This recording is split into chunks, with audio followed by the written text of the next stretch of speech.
예, 우리 지난주 암송 구절이 있죠. 우리 지난주 암송 구절 한번 같이 볼까요? 시작. 내 말과 내 전도함이 설득력 있는 죄의 말로 하지 아니하고 다만 성령의 나타나심과 능력으로 하여 너희 믿음이 사람에 의해서 있지 아니하고 다만 하나님의 능력이 있게 하려 하였노라. 고린도전서 2장 4절 5절 말씀. 아멘. 하나님의 말씀의 능력이 신비한 게 뭐냐면 많이 공부를 하고 많은 지식을 가진 사람이 쉽게 설명을 하고 하면 다 알 것 같은데 오히려 그게 아니고 성령이 역사하셔야 된다. 그래서 주님께서는 약한 자를 들어 사용하시고 우둔한 자를 들어 사용하시고 또 병든 자를 상하신다는 사실을 기억하시고 성령의 능력에 덧입힐 때 우리가 주님 앞에 쓰임 받을 수 있습니다. 그런 사람 살기를 바랍니다. 이번 주 암송 구절 같이 봅시다. 시작. 본래 하나님을 본 사람이 없으되 아버지 품속에 있는 독생하신 하나님이 나타내셨느니라. 요한복음 1장 18절 말씀. 여러분 이 말씀처럼 하나님을 보려면 예수 그리스도를 보면 됩니다. 그래서 예수님이 하나님이신 것을 우리 가운데 말씀하고 계시죠. 오늘 광고 가운데 좀 하나 이렇게 좀 말씀드리면 좋겠는데 다음 주일 우리가 또 한 주 또 이렇게 또 기도하고 하면서 조정 축제를 앞두고 태신자를 작성하지 않습니까? 그래서 우리가 태신자와 또 우리 오이코스는 좀 구분해서 하는데, 오이코스는 우리 주변에 하나님께서 내가 만나게 하는 여러 사람들, 그 사람들 가운데 예수를 믿지 않는 사람들, 믿다가 쉬고 있는 사람들, 또 낙심한 사람들, 이런 사람들이 우리의 오이코스고, 우리가 태신자를 다음 주에 작성한다는 것은 그 사람들 가운데 이번 하반기에 우리 초청 주일에 우리가 좀 이분들은 꼭 모시고 싶다. 그래서 조금 더 집중해서 그분들 가운데 좀 집중해서 이렇게 하기 원한다 하는 분이 좀 대신자입니다. 그래서 우리가 아이를 한 번에 수십 명 이렇게 잉태할 수는 없잖아요. 그래서 어떻게 보면 좀 소중한 생명을 잉태한다는 그런 마음을 가지고 그 영혼을 놓고 기도하고 관심 가지고 찾아가고 그런 마음으로 나아가면 참 좋겠습니다. 아울러서 우리가 조금 이르기는 하지만 10월 3일에 있는 우리 정교인 걷기 대회를 위해서 이렇게 우리 준비팀들이 열심히 준비해서 이제 참가 신청서를 이렇게 받는다고 하고 있습니다. 그런데 지난주부터 시작했는데 별로 들어오지 않았겠죠. 왜냐하면 아직 많이 남았잖아요. 그죠? 지금 지금 이제 8월인데 벌써 10월달 얘기를 하니까 얼마나 멀었다 생각을 하겠습니까? 내일을 모르는데. 그런데 여러분, 그런데 제가 지금 교단에 이게 일을 하면서 이렇게 보니까 좀 빨리 해주면 일이 훨씬 수월한데, 무슨 서류를 하나 내는데 일일이 계속 신경을 쓰게 되더라고요. 이게 얼마나 힘든 일인지 몰라요. 그래서 이미 가기로 작성하신 분들, 물론 사정이 있으면 못 가는 일이 있겠지만, 그러나 여러분 마음 가운데 내가 참여해야 되겠다라는 그런 분이 계시면 미리 이렇게 좀 신청을 하셔서 우리 준비위원들이 준비하고 또 이렇게 하는데 너무 많은 시간을 들이지 않도록 해야 되는데, 지금 이거 잘못하다가는 초청주일 할 때 우리 걷기가 되게 할 때까지 계속 신경을 써야 됩니다. 그래서 여러분들 조금 번거롭더라도 또 좀 섬기는 마음으로 또 준비하는 분들을 위해서 이렇게 좀 미리 신청하셔서 또 사이즈도 이렇게 또 해주시면 준비하는 분들이 훨씬 더 기쁘게 또 즐겁게 이렇게 봉사할 수 있을 것 같습니다. 그래서 우리가 직접 준비하지는 않지만 섬기는 분들을 위하여 도와주는 것은 빨리 해드리는 거. 그래서 할 수 있는 분들 그렇게 좀 실천해 주시면 참 좋겠습니다. 이제 우리가 다음 주일 우리가 토요일 날 또 전인적 치유수련회가 이렇게 있는데, 또 전인적 치유수련회도 이게 양육반을 할 때 하는 그런 자원이 아니라 사실은 우리가 성경 말씀을 신앙생활하면서 계속 읽어 나가잖아요. 마찬가지로 우리 전인적 치유수련회도 계속 우리 가운데 필요한 부분들이거든요. 우리 자신들을 보고 우리 자신의 내면을 살피고 또 하나님 앞에 돌이키는 거.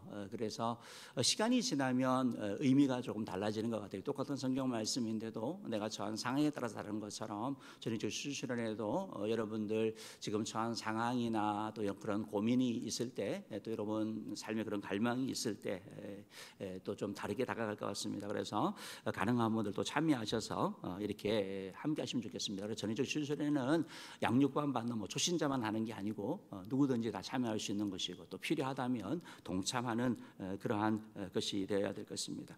이제 올해 우리 표가 아드폰테스 즉 본질로 돌아가자, 근본으로 돌아가자라는 것을 정해서 우리가 올해 40주년이 되는 시점 가운데 우리가 다시 한번 시작을 해보는 거죠. 그래서 우리의 교회가 성경에서 말씀하시는 주님이 원하시는 그런 교회로 가고 있는가, 교회의 가장 본질인 이것을 우리가 계속해 나가고 있는가. 우리끼리는 너무 좋은데 교회의 머리 되시는 주님이 봤을 때는 이거는 교회가 아닌데 하는 그런 말씀을 듣는 건 아닌가 살펴봐야 되는 것이고, 또한 우리들 한 사람 한 사람도 마찬가지로 우리가 하나님의 아들과 딸, 하나님의 자녀가 되었는데 하나님의 딸과 아들로 살아가고 있는지 우리 자신을 살펴보는 것, 그리고 하나님의 자녀는 어떻게 살아야 되는지, 이것이 바로 본질을 찾아가는 것이죠. 그래서 오랜 신앙생활을 하면서 교회 가운데 익숙해진 그런 습관이 아니라 다시 한번 성경을 돌아가서 하나님이 나를 통해서 원하시는 게 뭔지 또 살펴보는 것들이 필요하고, 가정에서도 마찬가지죠. 우리의 가정에서 남편과 아내의 관계, 뭐 신혼이 아니라 뭐 몇십 년 또 있다 보면 관계들이 많이 흐트러지고 하는데 다시 한번 성경 말씀으로 돌아가서 하나님이 원하시는 가정은 어떤 것인가? 내가 남편으로서 아내로서 또 해야 될 일이 뭔가, 자녀로서 부모로서 어떤 일을 해야 되는지 다시 한번 좀 살펴보는 것이 좀 의미가 있는 것 같습니다. 마태복음 4장 23절 말씀, 우리 올해 표 말씀인데요. 우리 같이 한번 읽어봅시다. 시작.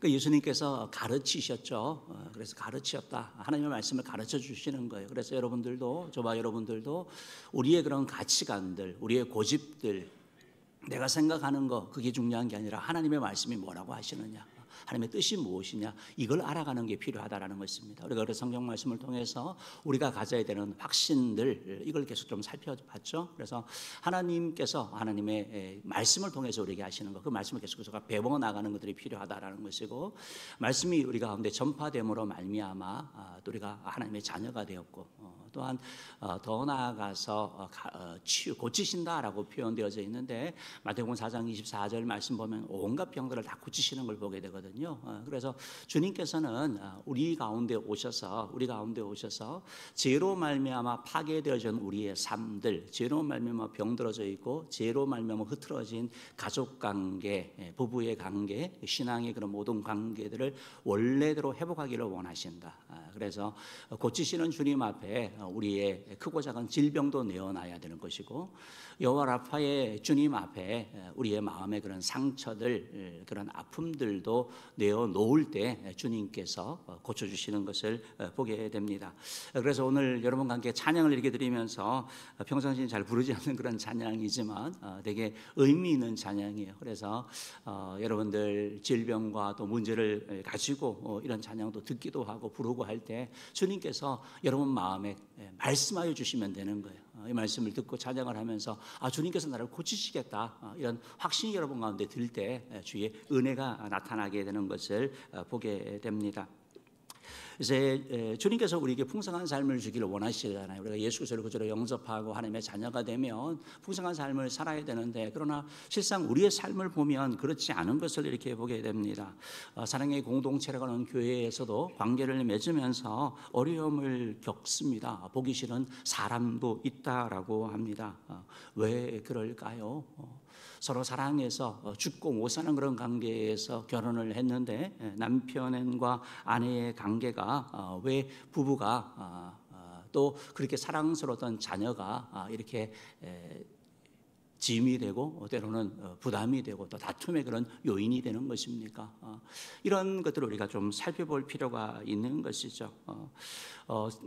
남들이 봤을 때 뭐 사회적으로도 괜찮고 인물도 괜찮고 모든 것이 다 괜찮다라고 하는데 스스로 계속해서 자신을 비하하기도 하고 또 다른 사람에 대해서는 아주 그냥 날카롭고 아주 비판적이고 아주 정말 혹독하게 그렇게 대하는데 자신의 잘못에 대해서는 그냥 어물쩍 넘어가려고 하는 이런 태도를 가지는 삶, 그런 삶은 풍성한 삶은 아니겠죠. 그러한 요인들이 무엇인가라고 생각해 보았을 때 우리가 고침을 받아야 되는데 고침받지 못하기 때문이고, 오늘 읽은 말씀을 통해서 우리 가운데 마음의 상처가 있기 때문이다. 마음의 아픔이 결국은 그런 역할을 한다라고 이렇게 볼 수 있는 것 같습니다.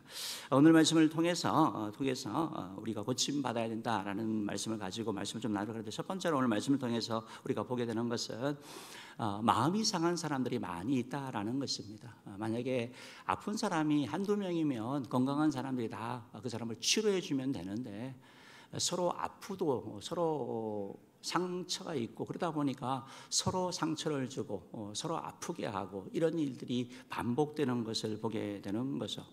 육체의 질병이 걸린 사람들이 여러 가지 머리부터 발끝까지 온갖 그런 병들이 다 있잖아요. 그처럼 우리의 마음도 그러한 상처들, 아픔들이 있다라는 것입니다. 그래서 마음에 상한 사람들이 의외로 많이 있다. 마음의 아픔과 고통이 가진 사람들 많이 있다라는 것을 보게 되는 것입니다. 그래서 나만 상처가 있는 것이 아니고 이 땅을 살아가는 모든 사람들에게 상처가 있다는 걸 보게 되는데요.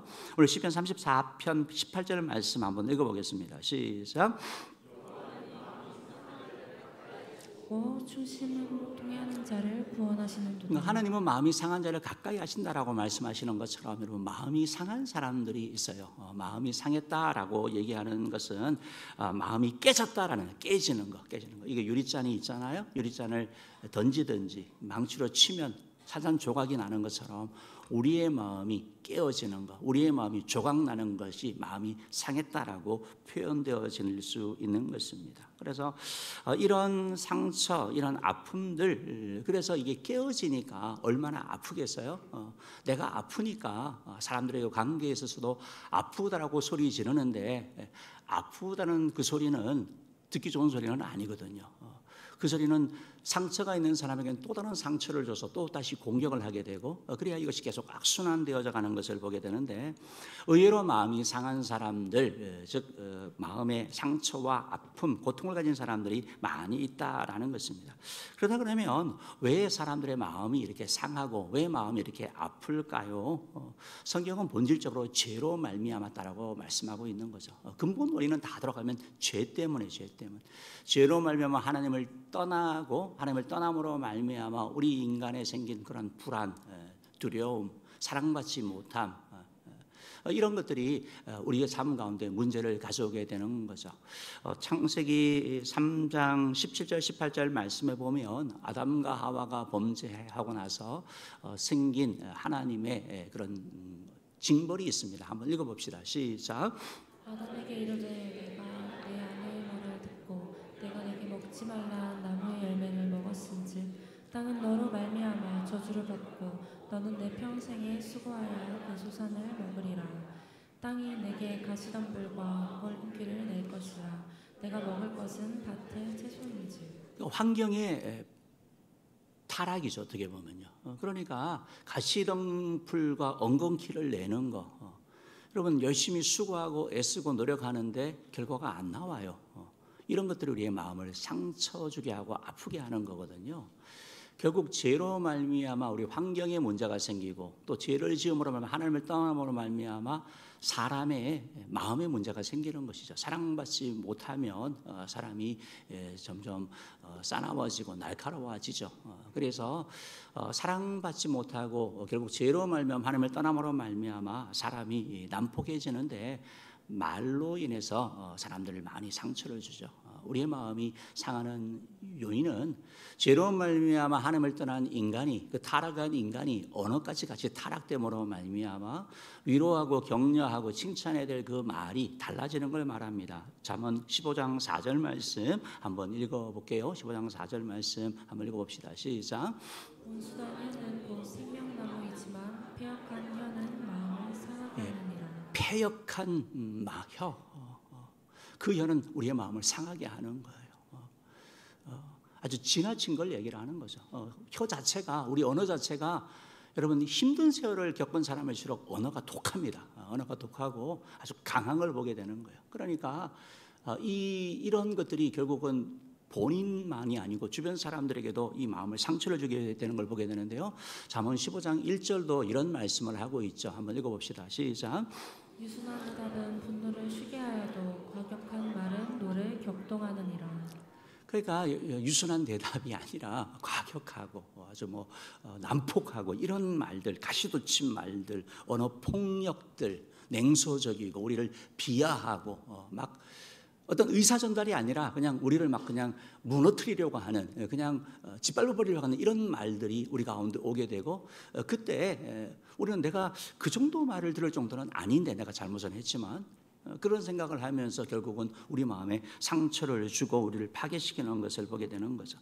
사람이 하나님을 떠남으로 말미암아 말만 난폭해진 것이 아니라 사랑하는 게 아니라 이 폭력이 양상되는 걸 보게 되거든요. 그래서 우리가 말의 언어의 그러한 계속 학대를 받을 때, 또 신체적인 그런 육체적인 학대를 받을 때 사람의 마음이 상하는 거예요. 잊을 수 없는 그런 기억들, 또 그런 상처들, 수치스러운 그런 기억들, 그런 것들이 우리 가운데 있을 때 우리의 마음이 상하는 것을 보게 되는 것이죠. 그래서 내 인생에 정말 지옥 같은 그런 기억, 지우고 싶은데 지워지지 않는 그런 것들, 그것이 내 속에 남아 있을 때 이것들이 계속 우리의 마음을 상하게 하고 어떤 일을 할 때 이것이 영향을 미치는 것을 보게 되는 것입니다. 또한 잠언 13장 12절 말씀에 보면 이런 말씀이 있는데요. 잠언 13장 12절 말씀 읽어볼게요. 시작. 소망이 더디 이루어지면 그것이 마음을 상하게 하거니와 소원이 이루어지는 것은 곧 생명나무니라. 그 소원이 이루어지지 않는 걸 말하는 거예요. 여러분 아까 전에 가시덤불과 엉겅퀴를 낸다고 했는데 열심히 땀을 흘리고 노력하면 거둘 걸 기대하잖아요. 30여 10여 표기 거둘 걸 하는데 거둬지지 않는 거예요. 그것이 노력을 안 한 사람들은 모르지만 노력을 하고 애쓰고 했는데 되지 않을 때 우리 마음에 상처가 주어지는 거죠.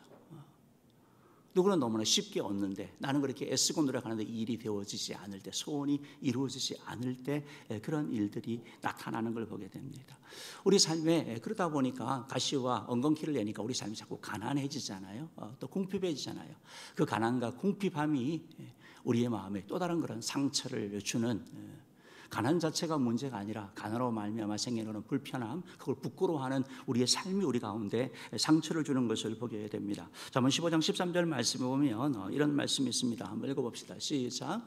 마음의 즐거움은 얼굴을 빛나게 하여도 마음의 근심은 심령을 상하게 하느니라. 그러니까 즐거움이 없는 거예요. 늘 근심, 걱정, 그런 말 듣고 그런 환경 가운데 살고 뭐가 되지 않으니까 즐거울 수가 없죠. 오히려 그것이 더 가중되어서 그 심령을 상하게 하는 이런 상황, 이런 모습을 보여주는 것입니다. 이것은 우리의 어린 시절 가까운 그런 보통 관계를 통해서 부모님이나 형제나 우리의 친구나 이런 가까운 관계를 통해서 어린 시절에만 주어지는 것이 아니라 지금도 여전히 주어지는 그런 관계, 이것이 과거와 현재의 그런 사람과 환경을 통해서 우리 가운데 주어진다라는 걸 보게 됩니다. 여러분 오늘 이 성경을 이렇게 보면 이 시편 34편 말씀은 여러분들이 앞에 표제열에 보면 아비멜렉을 이렇게 피하여 지었다라고 이 말씀이 이렇게 나오죠. 시편 34편 표제열을 이렇게 보면 그렇게 되어져 있습니다. 제가 읽어드릴게요. 다윗이 아비멜렉 앞에서 미친 채 하다가 쫓겨나서 지은 시, 이렇게 표현되어져 있죠. 그러니까 다윗도 마음이 상한 거예요, 여러분. 여러분 그래서 마음이 상하고 마음의 상처는 믿음이 없고 그런 사람만이 아니라 믿음의 사람도 다 상처를 갖는다는 걸 보게 되는 거예요. 여러분 다윗의 인생이 정말 어떻게 보면 마음이 상할 수밖에 없는 그런 상황이에요. 전형적인 이런 모습이 나타나게 됩니다. 한번 살펴보시죠. 다윗이 왕으로 기름 부음을 받았습니다. 사무엘 선지자를 통하여. 본인이 왕이 된다 그랬습니까? 아니거든요. 하나님이 기름 부어 주셨어요. 그때부터 이제 일이 시작이 되는 거죠. 블레셋의 골리앗이 이스라엘 백성들을 조롱합니다. 나가서 싸우려고 간 거 아니에요. 다윗은요. 형들, 전쟁이가 있는 형들에게 먹을 것을 갖다 주러 갔다가 하나님을 조롱하는 것을 보고 견딜 수 없어서 자기가 싸우게 되는 거죠. 그리고 승리했습니다. 그러면 여러분 칭찬받아야 되는 거 아닙니까? 근데 무슨 일이 납니까? 시기와 질투를 받게 되거든요. 그때부터 쫓기는 인생이 되는 거예요. 미움받는 인생이 되는 거예요. 말도 안 되죠. 말도 안 되죠. 도망자의 신세가 되어버리는 거예요. 그 무슨 비참한, 어떻게 보면 그런 혹독한 삶이냐고요. 그러고 나서 오늘 말씀처럼 아비멜렉 왕 앞에서 미친 채 하다가 지었다라고 이렇게 표현되어 있는데, 다윗이 계속해서 도망 다니다가 사무엘상 21장에 있는 그런 말씀인데요. 도망 다니다가 가드 왕 아기스 앞에 가서, 가드는 골리앗 출신 지역이에요. 다윗이 그곳에 가서 그를 위해 싸우겠다고 하니까 저 우리 골리앗을 죽였던 자인데 말도 안 된다 하면서 다윗에 대한 다윗을 이렇게 의심하게 될 때 다윗이 다윗을 죽이자라고 할 때 어떻게 하냐면 미친 채요 침을 질질 흘리면서 그럼 자존심 상하지 않겠어요? 이런 일들이 다윗 삶 가운데 있는 거예요. 그런데 그것이 그 마음의 상함이 상함으로만 끝나지 않는다라는 게 이게 핵심이에요. 오늘 성경 말씀에서 다윗은 그런 상함과 그런 아픔을 결국은 주님 앞에 가져가게 되고, 그리하여 그는 이스라엘의 정말 위대한 왕으로 쓰임 받는다는 걸 여러분 기억하셔야 되는 거예요. 다시 말씀드리면 마음이 상한 사람들이 많이 있고 이 땅을 살아가는 죄로 말미암아 이 땅을 살아가는 저와 여러분 모두가 때때로 관계를 통해서, 사람 관계를 통해서, 가까운 관계를 통해서 그런 상처를 받습니다. 이미 받은 사람들도 있고 또 신앙생활하면서도 계속 받고 있다라는 것을 우리가 기억하기를 바랍니다.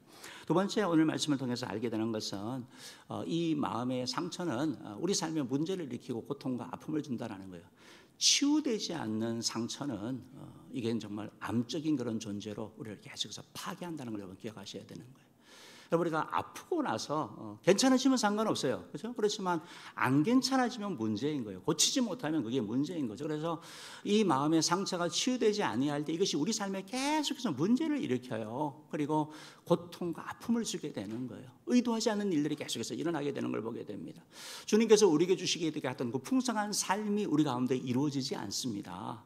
또한 마귀가 우리의 상처와 아픔을 공격을 합니다. 이걸 통해 가지고 자존심을 긁는 거예요. 또 무시당했어. 널 무시하는 거야. 무시한 게 아닌데. 이런 생각을 주면 우리가 그거에 덫에 걸리게 되는 걸 보게 되는데, 이게 상처가, 아픔이 치유되지 아니할 때 이런 일들이 일어나게 된다는 걸 보게 되는 것입니다. 오늘 우리가 성경을 이렇게 쭉 보면서도 깨닫는 것은, 여러분, 치유되지 않는 마음은 그 마음이 상했다라는, 깨어진다라고 표현했잖아요. 깨어진 것으로 여러분 세상을 보면 제대로 안 보이겠죠. 제가 요즘은 이제 가끔 KTX를 타고 이렇게 지방을 이렇게 왔다 갔다 할 때가 있거든요. 하면 이렇게 바깥 풍경을 이렇게 보거든요. 보고 참 우리나라 참 좋다 이런 생각을 하는데, 그 창이 깨어졌다고 생각해 보십시오. 깨어진 창으로 세상을 보면 어떻겠습니까? 다 깨어져 보이는 거예요. 우리의 마음이 상한 마음이 된다. 깨어진 마음으로 보면 다 삐뚤게 보이는 거예요. 정상적으로 보이지 않습니다. 다 나에 대해서, 어떤 관계에 대해서, 하나님에 대해서 오해하게 하고 불평을 갖게 하고 자꾸 잘못된 반응을 하는 거예요. 내가 깨어진 것으로 보니까 나를 공격하는 걸로 생각해서 내가 또 공격을 하는 거예요. 그러니까 이 치유되지 아니할 때 우리 삶에 계속된 그런 문제가 일어나게 되는 것을 보게 되거든요. 우리가 특별히 이제 깨어진 이런 치유되지 않는 이런 마음은 우리 자신에 대해서 우리 삶 가운데 이렇게 부정적인 그런 인식을 갖게 해요. 자신에 대해서. 우리 스스로 우리 자신에 대해서 이런 치유되지 않는 마음이 우리에 대해서 낮은 그런 자존감과 열등감을 주기도 하고 또 지나친 죄책감에 시달리기도 하는 거예요. 때때로 우리 어떤 그런 습관적으로 화를 내고 습관적으로 폭발을 했는데 돌이키고 나서는 그냥 후회가 되는 거예요. 이런 것들, 내가 왜 그랬지 하면서 계속 자신을 괴롭히는 이런 모습을 보게 되는 걸 보게 됩니다. 이런 자기 자신을 파괴하면서 치유되지 아니할 때는 지극히 그런 소극적인 삶, 그런 삶을 살게 되는데, 구약의 인물을 보면 사사기의 기드온이라는 인물이 있죠. 사사기 6장 11절 말씀 한번 읽어봅시다. 시작. 여호와의 사자가 아비에셀 사람 요아스에게 속한 아므라에 이르러 상수리 나무 아래에 앉으니라. 마침 요아스의 아들 기드온이 미디안 사람에게 알리지 아니하려 하여 밀을 포도주 틀에서 타작하더니. 여러분, 기드온의 별명은 큰 용사 아닙니까? 하나님이 큰 용사로 부른 사람 아닙니까? 근데 이게 큰 용사의 모습은 아니에요. 여러분 계속해서 우리가 상처가 치유되지 아니고 계속 실패를 경험하게 하게 되면 자꾸 움츠러들게 되는 거예요. 밀타작을 포도주 틀에서 이렇게 하는 그러한 움츠러진 그런 모습들을 보여주게 되고, 이스라엘의 12정탐군이 가나안 땅을 40일 동안 정탐하고 와서 그런 보고를 하죠. 바로 자기가 스스로 봤을 때 메뚜기 같다라고 표현하는 거예요. 이게 여러분 마음의 결국 상처군요. 똑같은 걸 봤어요. 12명의 정탐군이. 그러나 여호수아와 갈렙은 이 땅은 하나님이 우리에게 주신 것이다, 올라가자, 말씀에 따라 가자라고 하는데 10명의 정탐군이 뭐라고 얘기를 하고 있습니까? 민수기 13장 32절 33절 말씀 한번 읽어볼게요. 한번 읽어봅시다. 민수기 13장 32절 33절 읽어봅시다. 시작. 이스라엘 자손 앞에서 그 정탐한 땅을 악평하여 이르되 우리가 두루 다니며 정탐한 땅은 그 거주민을 삼키는 땅이요 거기서 본 모든 백성은 신장이 장대한 자들이며 거기서 네피림 후손인 아낙 자손의 거인들을 보았나니 우리는 스스로 보기에도 메뚜기 같으니 그들이 보기에도 그와 같았을 것이니라. 상대를 비교해서 자신을 비하하는 거죠. 이게 낮은 자존감의 전형적인 모습이거든요. 그러니까 결국 마음의 상처가 치유되지 않으면 자신을 너무 평가절하해요. 그래서 자신을 너무 낮게 보는 그런 경향이 있고, 역으로 마음의 상처가 큰 사람들 가운데 자신을 과대평가하는 사람도 있습니다. 그래서 뻔뻔하다고 표현하죠, 우리가요. 마음의 상처 때문에 그러는 거예요. 그게 방어 기제거든요. 어떤 사람은 문제의 원인을 자신으로 돌리지만 어떤 사람은 다 외부 탓을 하는 거예요. 당신들 때문이고 우리 부모님 때문이고 환경 대통령 때문이고 뭐 누구 때문이고. 그래서 이것이 두 가지 이런 양상으로 나타나는 걸 보게 되는데, 어쨌든 이런 마음의 상처가 치유되지 않을 때 우리 자신에 대해서 부정적인 그런 영향을 미친다라는 걸 여러분 기억하면 좋겠습니다. 또한 여러분 이것은 나 자신만이 아니라 타인의 관계에서도 당연히 부정적인 그런 어려움을 주겠죠. 그래서 이런 마음의 상처가 치유되지 못할 때 친밀한 관계가 형성되기가 어렵습니다. 마음을 터놓고 이렇게 얘기할 수 있는 사람들을 가지지를 못하죠. 그래서 자신을 잘 드러내지 못하는 그런 부분들이 있죠. 너무 비밀이 많던지, 또 어떤 사람은 아예 비밀이 없는, 뭐 부부에 있는 일도 다 얘기하는, 우리가 흔히 팔불출주 같은 그런 사람들도 있어요. 이게 다 치유되지 못해 적정한 균형을 갖지 못하는 그런 양상을 나타내는 걸 말하는 거거든요. 그래서 건강한 그런 관계를 맺지 못하는 것을 보게 됩니다. 우리가 이런 상처가 있을 때 사람들에 대하여 그렇게 까칠하게 대하는 경우를 봅니다. 내가 아프니까 사람들에 대해 까칠하게 대하고 타인에 대한 그런 공격하는 그런 모습을 보게 되는데, 빌립보서 2장 3절은 우리에게 이렇게 말씀하고 있죠. 한번 읽어봅시다. 시작. 아무 일에든지 다툼이나 하염으로 하지 말고 오직 겸손한 마음으로 각각 자기보다 남을 낮게 여기고. 말만 하면 싸워요. 싸우려고 그러고 자신을 허세 부리고 이런 것들이 인정받고 싶고 인정 안 해주면 못 견디고, 이런 것들이 전형적으로 마음의 상처로 인해서 나타나는 사람과의 관계에서의 모습으로 볼 수 있는 것입니다. 또 하나, 사람과의 관계에 있어서 이런 마음의 상처가 있는 사람들의 경향을 보면 패거리를 만드는 걸 보게 되는 거예요. 혼자가 안 되니까 함께 세력을 모아서 나갈 걸 보게 되는데, 여러분 구약의 모세에 대하여 저항했던 고라 일당이 있죠. 그래서 고라당이라고 표현되어지죠. 신약 성경에도 보면, 고린도 교회도 보면 이렇게 파가 있었던 걸 보게 되는 거예요. 우리는 그냥 예수 그리스도를 통하여 한 몸 한 지체가 되어야 되는데, 고린도 교회가 이랬습니다. 고린도전서 1장 12절 13절 말씀 한번 읽어볼게요. 시작.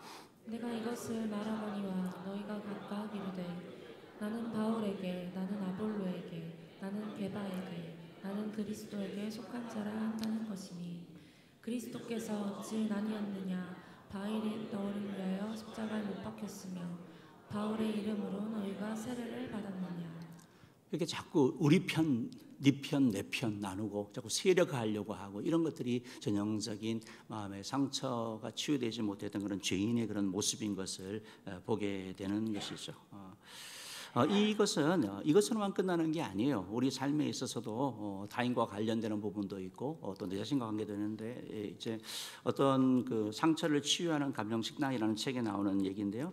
조그만 해설단임 30대 후반의 남자인데, 이분은 어린 시절에 부모님이 매일 싸웠나 봐요. 거의 싸움이 끊인 날이 없었다고 해요. 아버지가 술을 좋아해가지고 술을 드시고 오는 날은 그냥 집안에 물건이 부서지거나 악에 바친 어머니와 욕설을 주고받으며 몸싸움도 했던, 그래서 자기와 자기 동생은 그런 날이 되면 방으로 들어가서 문을 잠그고 불 끄고 없는 것처럼 이렇게 시간을 보냈다고 해요. 그래서 이 사람이 이제 성인이 돼가지고 직장 생활을 이제 하고 독립을 했는데 아침이 되면 여전히 가슴이 막 불안해지는 거예요.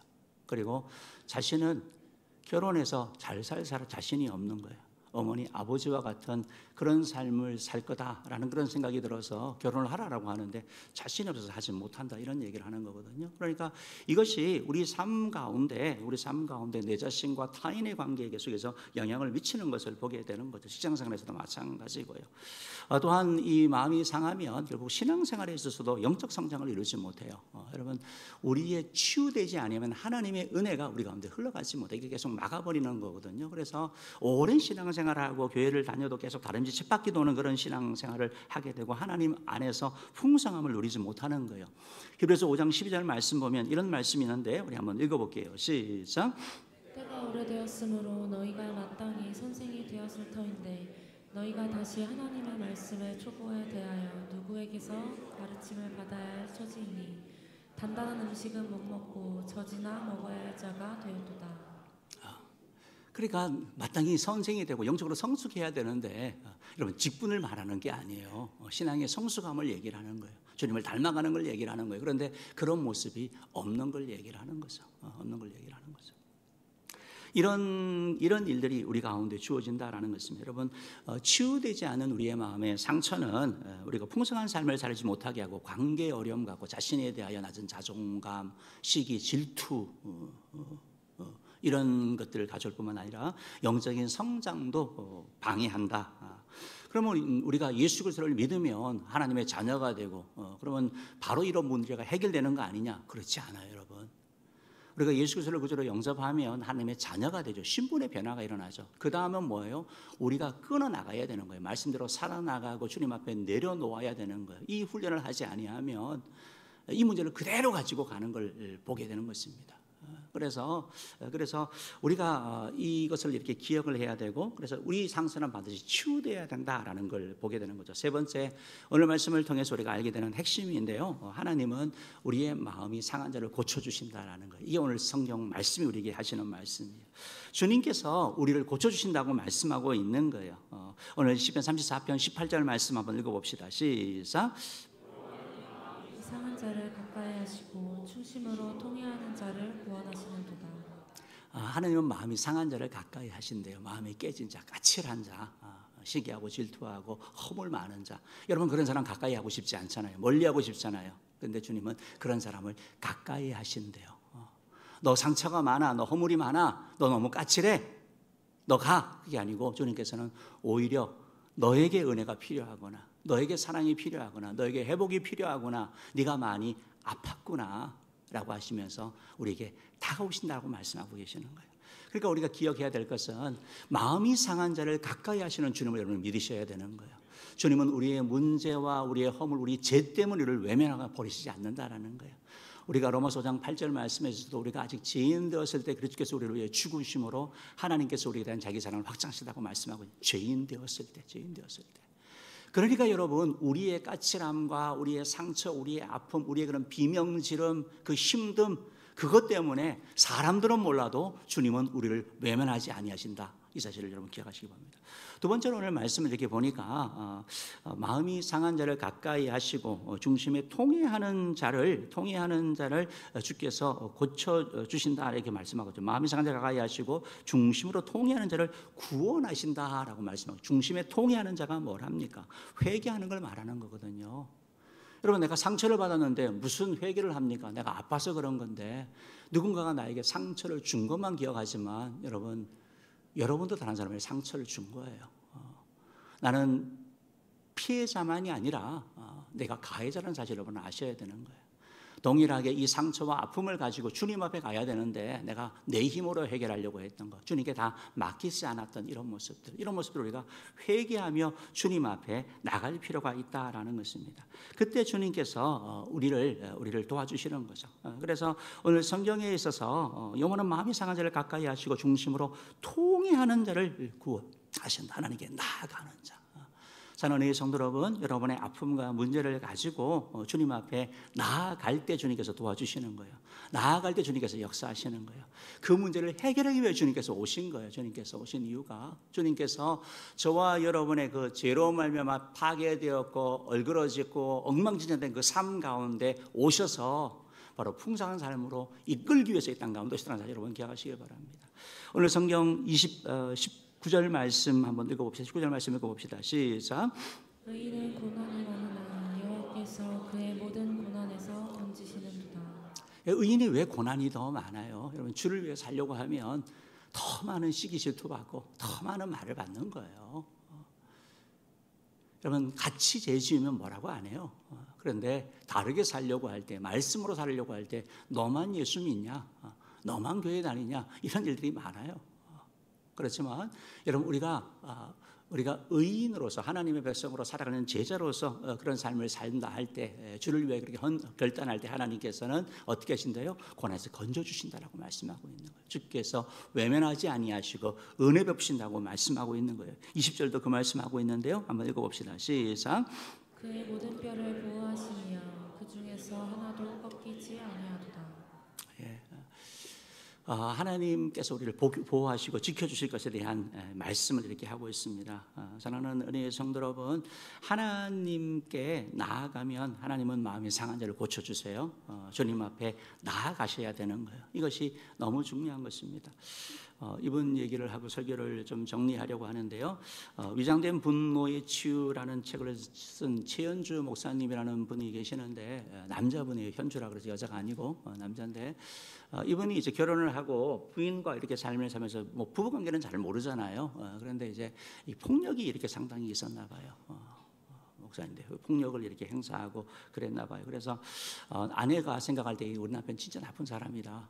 목사인데 어떻게 저러지? 그런 생각을 했는데, 어느 날 이제 쭉 남편의 이제 얘기를 듣게 된 거예요. 남편의 얘기를 들어보면서 남편이 어떻게 성장했는지를 보게 된 거예요. 그 삶이 알고 중도사 가정에서 학대와 온갖 그런 걸 겪은 걸 보니까 그동안은 남편이 나쁘다라고 생각을 했는데, 그 부인의 마음에 남편이 불쌍하다는 마음이 든 거예요. 그럼 불쌍하다는 마음이 들면 되는 거예요. 너 왜 이거밖에 안 해줘? 라고 생각할 때는 관계가 해결되지 않습니다. 그런데 하나님의 은혜가 임하면 불쌍해지는 그 사람에 대한 이해가 있는 것입니다. 그래서 하나님 앞에 맡기고 나아갈 때 남편을 그런 눈으로 보니까 다르게 보이는 거죠. 그리고 나서 관계가 회복되었다, 이런 말을 하고 있는데, 여러분, 우리가 신앙생활을 하면서도 그런 것 같습니다. 로마서 12장 19절 말씀 한번 읽어봅시다. 로마서 12장 19절 말씀 읽어보겠는데요. 시작. 내 사랑하는 자들아, 너희가 친히 원수를 갚지 말고 하나님의 진노하심에 맡기라. 기록되었을 때 원수 갚는 것이 내게 있으니 내가 갚으리라고 주께서 말씀하시니라. 여러분, 하나님께 맡기셔야 돼요. 하나님께 맡기셔야 돼요. 우리가 원수를 갚으려고 하면 용서하지 않으면, 어떤 분이 이렇게 12가지를 썼던데 제가 읽어드릴게요. 용서하지 않으면 마음이 더러워집니다. 용서하지 않으면 사탄이 틈을 탑니다. 용서하지 않으면 미워하는 사람을 닮아갑니다. 이 말이 충격적인데요. 네 번째, 용서하지 않으면 그런 이성과 결혼하게 됩니다. 용서하지 않으면 주님과 멀어집니다. 용서하지 않으면 주님을 닮아갈 수 없습니다. 용서하지 않으면 관계가 회복되지 않습니다. 용서하지 않으면 몸이 쇠약해집니다. 용서하지 않으면 외롭게 삽니다. 용서하지 않으면 과거에 묶입니다. 용서하지 않으면 상처가 치유되지 않습니다. 용서하지 않으면 용서받을 수 없습니다. 우리가 하나님 앞에 맡기는 걸 얘기를 하는 거예요. 여러분, 상처를 붙잡고 살지 말고 주님의 말씀을 붙잡고 살아가기를 주님으로 축복합니다. 그때 주께서 여러분의 상처, 마음의 상처를 치유하실 것이고, 그래 여러분 가운데 그 풍성한 사명에서 나아가는 은혜가 있을 것입니다. 혹시 여러분 가운데 또 조금 더 이 부분을 또 좀 다루기 원하시는 분은 또 이번 주에 있는 또 초청 우리 전의적 치유 수련회에 또 결단하시고 또 참여하셔서 주의 은혜를 축복합니다. 기도하겠습니다. 참 좋으신 하나님 아버지, 고맙고 감사합니다.